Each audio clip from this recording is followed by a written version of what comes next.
When it comes to contouring and creating a digital illustration of an original image, you may be tempted to do something like this and go crazy and contour every single path that you see or every single tone variation and go crazy. While this is okay in doing your own future artworks, for the purposes of what we require for our comic book cover, we don't want to go this crazy at all. Number one, it takes way too long. You'll spend 5 to 10 hours, and we simply don't have that to be able to create your artwork. And more than that, it just causes more frustration. What I would rather you do is just get the general gist of things. So if we go to our pen tool, all I really want to see is simply, say for the eye area, we'll turn that to an outline, can't really see that, so I'll adjust the color. All we really want to see is just the gist of things. So we've got this area here that can be white, this is going to be black. We've got another white area in here for the eye reflection, and once we've got these things, again we've got to make sure that our paths are closed.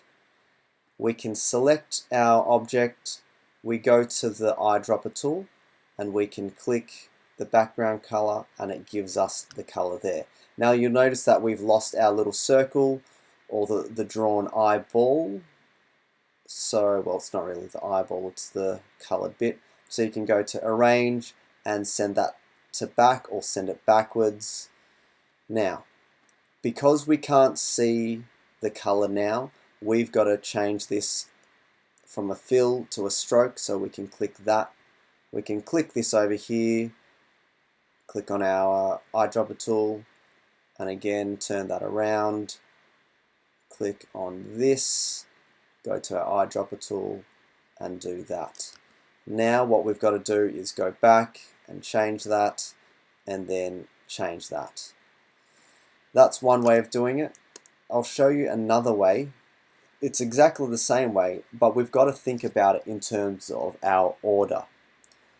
What we want is to ensure that we have got the stacking right. So instead of trying to adjust this later on and go arrange, okay, I want to send that to the back or I need to send that to the front, you've got to think of working back to front.